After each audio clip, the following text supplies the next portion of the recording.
Okay, well, good morning. My name is Eve Patterson, and I'm the CEO of BigTranslation. We are a translation agency specializing in digital clients, and we offer disruptive 360-degree language services. Thank you so much for joining us here today for our big discussion all about guilt, otherwise known as globalization, internationalization, localization, and translation. And as I mentioned, firstly, I'm going to be giving us a keynote, and then these wonderful companies are going to be explaining all about how they've put guilt into action. Before we get started, I'd like to do a very quick little experiment with you. I'd like you just to take out your phones and open up your browsers, please. Come on. As easy as that. Okay, now I just want you to search for a product that you really want or need. Maybe it's what you've asked for Christmas, for example, just in Google. Okay, getting there? Okay, so we're here in Spain in this amazing city of Valencia. So I'd just like you to raise your hand if you didn't search in Spanish. Anybody? A couple? Okay. May I ask, what language did you search in, please? In Italian, okay. And is that your native language? Yes. It is. Okay, interesting. So I'm pleased to see that you actually back up the data that says that 76% of people prefer to buy in their native language. And I'd like us to just keep that at the back of our minds while we listen to the discussion. Okay? To kick off, I'd like to talk a little bit about digitalization, because as all of us here know, whatever your company's vision for the future, it must include digitalization for you to grow. Many of your companies will have been born digital to some extent, if not 100%. And that's logical for the context of 2021. In fact, in 2020, 8 out of 10 organizations fast-tracked their digital transformation programs, according to Dell's Digital Transformation Index. But while we all know that digitalization makes our companies quicker, more effective, more agile, more transparent, among a whole host of other positives, have we ever thought about how digitalization forms part of our evolution? We're all familiar with Darwin, but have we ever really thought about how evolution can kind of influence the way that we do business? And what does that mean when we look towards the future? If we think of digitalization in this way, we need to be really clear that it should not be an objective in itself. It can be a key result along our path, but it should not represent an objective. It shouldn't be an aim. It should always be the next step in going forward towards new and intelligent business models and practices. So what's all this got to do with guilt, you may ask? Well, the guilt concepts we're going to look at are entwined with digitalization. And the two, when combined, will allow your business not only to survive, but to thrive. As I mentioned at the beginning, guilt is actually an acronym of 4 different but interrelated concepts: globalization, internationalization, localization, and translation. We've probably heard these terms before, but do we really understand them? Let's take a little look at each, starting with globalization. Globalization refers to the processes by which we bring our business to the rest of the world and start operating on a global scale. Globalization we can essentially think of as the journey between where we are now and the future forecast for our business or our products or our services at international level. Our globalization strategy is the compass pointing us in the direction that we need to go. Now, these processes are so important nowadays that many startups and SMEs are actually born global. That is, they are created already bearing in mind that they need to reach a global market. So how do we make our business world ready? That's where internationalization comes in. It's about making your products or services as adaptable as possible so that they can easily enter different national markets. So imagine you make a product that you want to sell internationally. You need to ask yourself questions like, Is there space on my packaging and in my user manuals for text in different languages? Am I using a website that has a plugin to allow for integration for translations? Am I using a translation-ready content management system? And if the answer is no, your first action needs to be to put that right. Internationalization is a key step that allows for successful localization and translation. Which brings us to our next concept, localization. This is the adaptation of content for a target region, bearing in mind its languages and its cultural sort of necessities, the culture that it embeds. Basically, we can think of, for example, if we want to adapt content for a French audience and a French-Canadian audience. This means that your markets have different customs, different currencies, different expression, among a whole host of other differences. Now, this is why at BigTranslation, we not only work with native translators, but those translators are always based in the country of their mother tongue. If we need further proof that localization is crucial, we can think of Disney. Every single film that they produce is localized differently for Spanish-speaking audiences in Spain, in Latin America. And it's not gone badly for them. Netflix is another great example. Now, last, but most definitely not least, we come to translation. As I'm sure all of us here know, translation refers to the specifically linguistic operations of replacing text in one language with text in another language. You might have even seen this quote before. Nelson Mandela said, "If you speak to a man in a language he understands, that goes to his head. If you speak to him in his language, that goes to his heart." And that's 100% true. Translation, despite being linked to digitalization and evolving technologically in its own right, has this very human aspect that links your brand to its public. The fact that language makes up such an integral part of who we are, of our identity, is crucial, and we should not overlook that. It can influence us in so many ways. It's also interesting to consider that we can actually reach over 75% of internet users with translation into just 10 languages, as you can see on the screen. Gone are the days when English served as a lingua franca or standard for everything.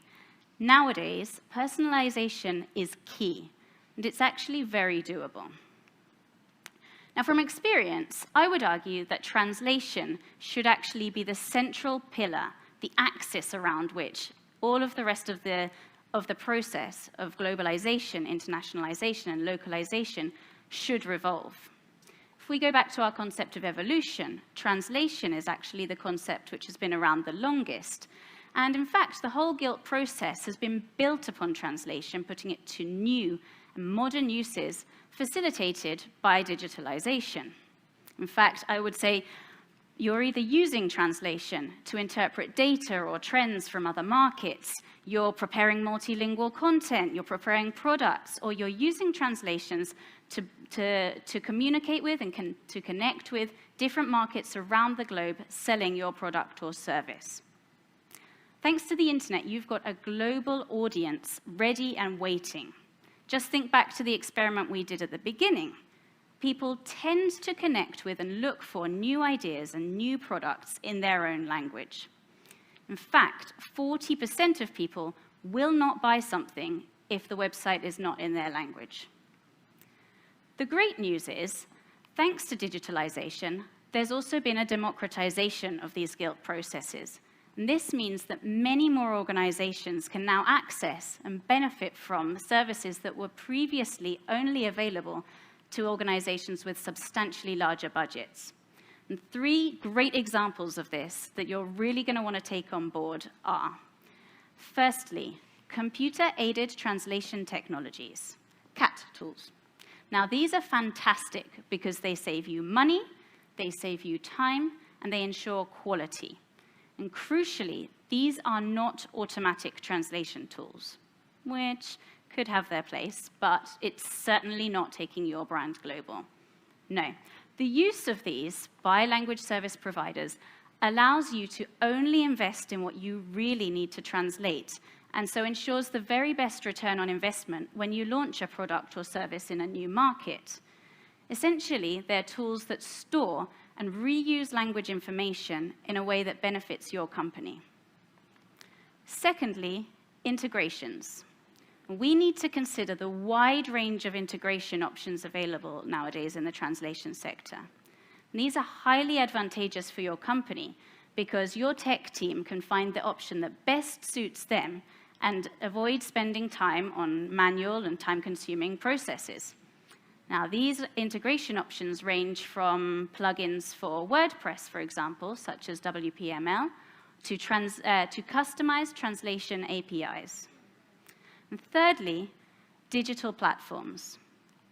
Thanks to digitalization, companies like BigTranslation are developing disruptive new technologies which allow us to connect, to centralize, and to manage thousands of translators all around the globe, offering you translations that you never thought were possible. How, for example, until recently, would you have found a native Hebrew translator living in Israel at the click of a button? Well, now you can. Essentially, to sum up, you need to embrace the digitalization of your company and use that as a springboard to then globalize your company. Digitalization both makes guilt necessary and facilitates it. And we need to find the balance between technology and the human touch of native translators to connect with our audience. And we always need to remember that digitalization and guilt are the process, but that international success is the end destination we're heading for. And to show us exactly how they've done so, to discuss how they've put guilt into action and how they're doing business on a global scale, I'd like to welcome our panel. So we've got Christina from Bergner, we've got Matthew from Veritas Intercontinental, Lydia from Innova Goods, and Adela Forensic from BigTranslation. Thank you very much. Now, first of all, while I'm having a seat, if you wouldn't mind just telling us a little bit about your companies and the way that you've worked with guilt up until now, your experiences with the guilt processes. Christina. Okay. I don't know if it's working. Now? Yes. Okay. I'm Christina, and I'm responsible for the B2B business in the digital department of Bergner Europe in Zaragoza. Bergner was founded as a distribution company specialized in kitchenware, but in the last few years we have been diversifying to cover other businesses such as home textiles, the world of pets, and also the gaming chairs market. Our experience regarding the guilt processes, it has been very positive and also very helpful to the development of our business. As you may know, in Spain we are around 47 million people, but worldwide we are more than 7.8 billion people. So as a company, how it could not be essential to sell abroad. Today, we provide home solutions for the 5 continents. We are present in more than 70 countries, and we work with around 500 strategic customers, although our objective is, of course, to go much further. Perfect, brilliant. Thank you. Yeah, my name is Matthew Dixon. I'm the Chief Business Officer at Veritas Intercontinental, and we are the international offshoot or sister company of a company called Veritas Genetics, and our markets are Latin America, Europe, parts of Middle East, and basically the guilt process. It's an everyday thing we do. We have to be good at all components of guilt if we're able to enter into our markets and be successful, because the localization, internationalization, globalization of all this is a key. Because what we do is, actually I didn't say what we do, we do test, or genetic test. So our key component is a whole genome sequencing product that analyzes the genetic risk that a person can have. And this is more or less sold through doctors in clinical settings. And you can imagine that the results have to come back in the local language or be interpreted by a doctor in that local area and be able to translate that and communicate the results in the right way to the patient so they get the full benefit of these analysis that we do. Hello? It's on.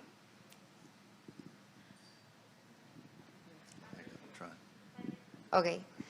I'm Lydia. I'm Chief Product Officer at Innova Goods. This is a brand of innovative and trending products created to make the life easier to our clients, sorry. So we have born like an international brand, so guild processes were part of our DNA since the very beginning. It was essential for us to be in all the languages to our clients. Hi, my name is Adela, well, as my colleague introduced me, so I'm sure everyone here already know our company, our panel here, but let me introduce it to all of you here. So BigTranslation, as Yves said, is a disruptive digital company which gives support to all kinds of projects requiring linguistic services. We work with a team of linguists which is made up by thousands of native translators who reside in the country of their mother tongue, and all the projects they carry out are managed through our technological platform we developed in order to make all our processes more efficient. Obviously, this won't leave aside the fact that we work with native translators, that we leave the translation itself for the human professionals. Yeah, so we are specialized in digital clients. We rely on technology to embrace all our processes, yeah? But obviously we don't leave out the human touch, and we don't obviously compromise the optimum quality of our work. So yeah, Eva, I'm sure we would be happy to answer all your questions about guilt. Perfect. Is this still working? Okay, perfect. Okay, so it's so nice to have such a varied panel, and thank you so much for the introductions and a little bit of information for all of our public. I discussed a little bit that there are kind of two ways to globalize a business, that there are businesses that tend to start in one market and then expand out to different markets, and then there are also those that are born global. And we've got examples of both on this panel. Matthew, in 2018, as you mentioned in the introduction, Veritas Intercontinental was sort of born to internationalize the brand of Veritas. How did you know that it was the perfect time to do that, to take that step? And what has it meant for the development of the company since then? Well, I see that one of the key aspects of why we were able to launch our company in Europe and focusing on our markets in South America and Europe is our founders were based in Europe and had over 20 years of experience in the markets where we want to be and the services that we're offering. So that was obviously helpful, and that allowed us to get going rapidly and begin to grow quickly. So yeah, that was very, very key in the initial growth of the company. Perfect. And do you think that they thought you would have come so far in such a short time, in just 3 short years? It's been fantastic. I think, as you know, any startup launches, and we were founded with a heavy backing from investment groups, and the idea was we needed to grow fast, and so we've been able to double our revenue for the first 3 years of our company. There's still bigger ambitions than that.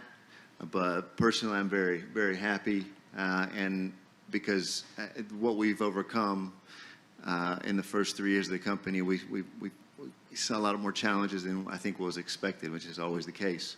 And as we've talked about, the guilt, the elements of guilt in that, what we've encountered has been so much more difficult than I think what we anticipated. But we've overcome that. Very happy with the team and what we've seen so far, and we hope we'll continue to have success. Amazing. And Lydia, on the other side of the coin, you guys were born global, really, and now you export to more than 100 countries, if I'm not mistaken. What does it mean for your workflows and your processes and your strategy to have been born global? Yeah, after the last financial crisis in Spain, it was clear for us that we couldn't rely in only one market. So we started to develop the brand from the beginning, thinking in all Europe first as a market. And with this diversity of clients and cultures, we built all our strategies, right? Since international team fluent in several languages, till the selection of the items adapted to very different lifestyles, ways of purchasing. But I think the point where it was more crucial to be international is the packaging and manuals, all the writing material that goes with our products. It is in 24 languages. And this is very important for us because our catalog is made up of very original and innovative items. So usually the clients don't know the product, doesn't understand very well how they work. So it is very important they receive all the information in their own language to be able to buy, no? Yeah. Because if you don't understand the product, you don't buy it. So with this necessity, translator for us play a very important role in our workflow while creating a new item. And they are members of our team. We share with them everything, pictures, video, because they need to understand perfect to select the correct words to translate it. So they are one more of us. Exactly. And Christina, talking about this internationalization in the workflows, you've been around for more than 2 decades, recently digitalized, you've now got an online catalog, etc. How did digitalization boost your internationalization and your international markets? What's that meant for Bergner? Well, Bergner has been focused mostly of the years on traditional retailers, selling to hypermarkets, supermarkets, specialized stores or discounters, for example, Carrefour, Kaufland or Consum. However, as you have said, we have created the digital department. It was created really recently, at the end of January, and it was created with 2 main objectives. The first one, to get in closer contact to our clients and also to generate a new source of revenue for the company. But also it was created to support all our traditional customers and make them improve their sales on the online world. The diversity of our customers demonstrates and makes us to adapt and to be appropriate with our way of contacting and through an online catalog, of course. And for that, a good translation and a good adaptation to the language is crucial. Let me give you an example, please. Of course. Imagine that you are a distributor from the Czech Republic and you ask me to send you a catalog in order to start selling our products on your marketplace. Would you prefer me sending you all this material in Czech or in English so that you will have to make an extra effort to translate it? First one, obviously, right? Czech, Obviously. And just forget it. Now we are just a person that lives in France and you want to buy a food robot through a platform like Amazon. Everybody knows Amazon, right? Would you buy a food robot that only has the receipts in English or another one that also gives you the receipts in French, in your native language? Definitely the second, exactly. Yeah, of course. It's logic. Exactly. That's why when we introduce new products, we no longer think simply in Spanish, but all the product sheets are translated directly into English and from there into at least 3 more languages, French, German, and Italian. At the end, we are a company, and as a company, we are interested in reaching the greatest number of customers in the greatest number of countries. Exactly. And for that, a good translation is essential. Exactly, very, very true. Adela, following on from what Christina has told us, how important is the localization then for connecting with your public?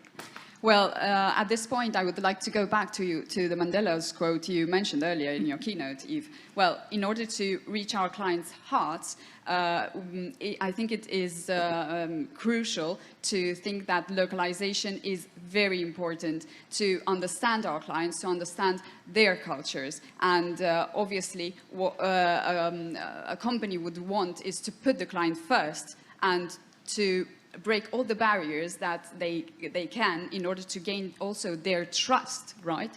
So I think at BigTranslation we understand it is important to have a strong localization, but not only to expand our reach of business, but also to gain our clients' trust, yeah, to have them with us, to bring them closer to our brand, and obviously to make sure that they will receive all the services they need, and all the needs they have will be covered. So for this, I can give you an example that on our online platform, selling platform, yeah, or Instant Quote, we offer different language variants that our clients might need, and it is very reassuring to see that a lot of clients can ask for one single project, translation into Spanish from Spain, Spanish from Latin America,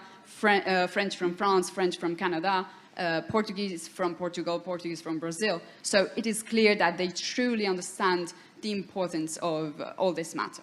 Yeah, I think that's coming to light more recently. More and more companies are becoming aware of that. Yeah, definitely. Exactly, the importance of culture. And the same way that culture affects language, I'm sure from Veritas you can comment how genetics influences languages, at least in language learning. No? You guys are kind of democratizing as well a service. You're transforming genetic data into information that is accessible to a wide audience now. So how important is localization for a service like yours? Well, it's incredibly important and it's incredibly difficult. I mean, most of our reports, we base it in English. It's a starting point. But the markets that we really are experiencing success, we get down to the local language. We provide reports as much as possible or at least summaries of those analysis that we do in the local language, because it helps with, obviously, our customers want that. It makes their lives easier. It makes them more confident in providing the results to their patients. And you know, we have to get better at it, and we continue to. I think you launch a company and you look at what your cost will be, and the basic cost or production cost, what we do, the very technical aspects of it, and you always somewhat undervalue when you first start the cost that you should dedicate towards localization, and little by little we're getting in the right mix. So yeah, it's very important. Perfect. Well, talking about cost, to kind of close the circle, the guilt circle now, Adela, we've discussed how important translation is, but could you guide us from your position as key account manager a little bit as to the return on investment and kind of in measurable terms what translation means for a company? Yeah, well, I think at this point we all here know that translating our website and our campaigns only into English is no longer enough, and it won't bring us the results we expect, the great results we expect, right? For this to happen, what we need to do, our experience showed us that we need to rely on professional native translators who are able to successfully carry out a project, and well, obviously this will bring us a lot of an extremely high return on investment, right? So, and why is that? Well, because thanks to this translation, your campaigns and your website will reach a very high visibility and positioning, so it will just skyrocket, yeah? We have a lot of, many of our clients who have experienced increased incomes with more than 30% after applying the correct strategies and relying on professional translation services, yeah? I can give you an example. One of our clients started nationally, but then translated their website and all their catalogs into all the European languages, and they follow all the correct strategies. Well, they closed actually the year 2020 with 80% of growth with respect to the previous year. And the majority of their orders came from the international markets. So just imagine the benefits there, yeah? And then there are companies like, like the one Lydia represents today here, which are born global, and obviously they they understand in the first place that this is the path they have to follow in order to reach as many clients as they can worldwide. Yeah, so I think it is clear that this is very important, right? Exactly, exactly. I've got my eye on the time a little bit, but Christina, Adela's given us kind of this general information and an idea about how much you can grow with the translation. Could you give us just a little bit of information about the growth for Bergner since sort of really becoming committed with translation? Yeah, of course. I'm going to give you a very specific example. Okay. This year in June, we started with a specific assortment in BigBuy. And this assortment was only translated into Spanish and English. Okay. Until September, we were growing up, but little by little. 1 month later, in October, after a lot of hard work from both companies, we managed to introduce 3 more languages, French, German, and Italian, to some descriptions of the products that were in BigBuy. And this meant that we managed to double the turnover that we got with this client just in 1 month.